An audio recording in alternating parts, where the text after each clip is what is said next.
Good morning students.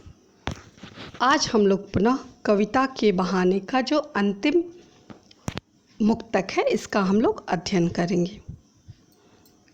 इससे पहले चिड़िया का माध्यम बना के कवि ने कविता का विस्तार किया, कविता की समानता बताई। इसके साथ साथ फूल का माध्यम बताया। अब जो है कवि ने बच्चों का जो है सहारा लेकर के कविता के विस्तार को अभिव्यक्त किया है।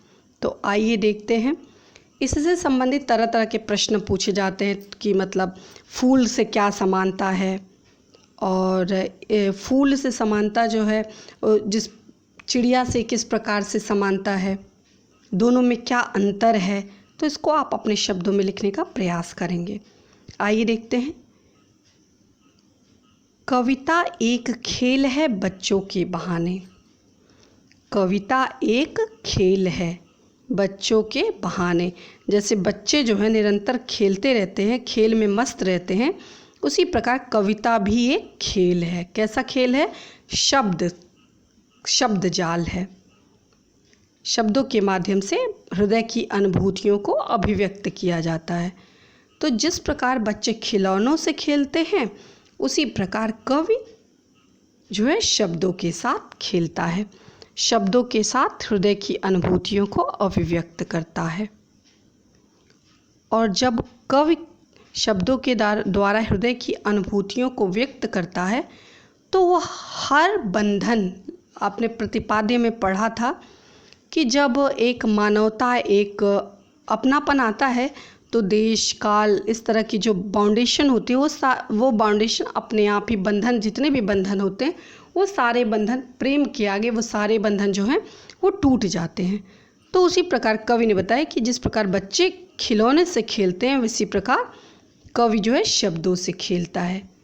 तो बच्चों के बहाने कविता जो है एक प्रकार का खेल है।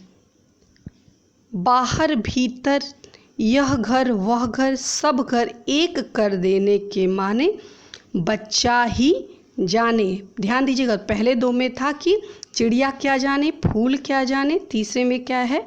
बच्चा ही जाने। तो बच्चा जो है होता है, जब वो खेलता है, खेल में व्यस्त होता है, तो वो यह भूल जाता है कि यह घर किसका है, वह घर किसका है, किसके घर जाना है, किसके घर नहीं जाना है।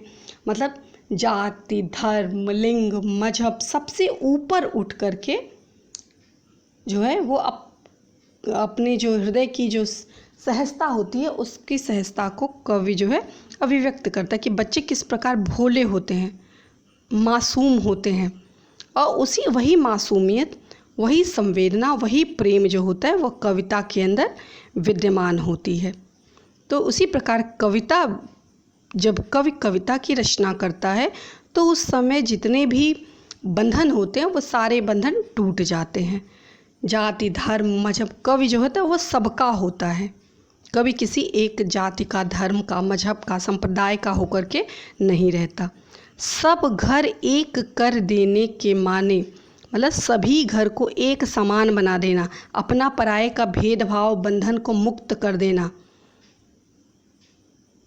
अपने पराये के बंधन से मुक्त हो जाना। यह जो अवधारणा है बच्चा ही जान सकता है, उसके अलावा और कोई नहीं। यह सामर्थ्य कविता में है और यह सामर्थ्य बच्चे में ही है। कवि ने प्रतिपाद्य पढ़ रहे थे हम लोग, तो उस समय हम लोगों ने पढ़ा कि बच्चा जब खेलता है तो उसमें एक रचनात्मकता होती है, एक कुछ नयापन होता है, एक ऊर्जा होती है। तो उसी प्रकार कविता में भी जब रचना की जाती कविता की, तो उसमें सृजनशीलता होती है, उसमें एक नयापन होता है, कुछ जो है एक अलग सी ऊर्जा जो है वो आती है। तो जिस प्रकार बच्चे खेल खेलते हैं, खिलौनों से खेलते हैं, उसी प्रकार कविता जो है कवि जो है शब्दों से खेलता है। तो जिस प्रकार हर तरह के बंधन बच्चों के खेल में टूट जाते हैं, उसी प्रकार कविता रचना में भी किसी प्रकार का जाति, धर्म, किसी प्रकार का बंधन नहीं होता। सभी घर में एक समान कर देना, मतलब मानवता स्थापित करने का जो श्रेय है वो बच्चों को जाता है और कविता को जाता है। तो जिस प्रकार बच्चे भेदभाव भूल कर सबको आपस में गले मिल कर के आगे बढ़ते हैं। उसी प्रकार कविता भी किसी प्रकार का आपस में भेदभाव नहीं रखती। तो बच्चा ही जान सकता है, बच्चे की जो सृजनशीलता होती है उसकी कोई सीमा नहीं होती। इससे पहले हमने 2 एग्जाम्पल पढ़ा, एक चिड़िया का एग्जाम्पल दे करके कवि ने संभावना व्यक्त की और एक दूसरा जो है फूल का एग्जाम्पल दे करके संभावना व्यक्त की।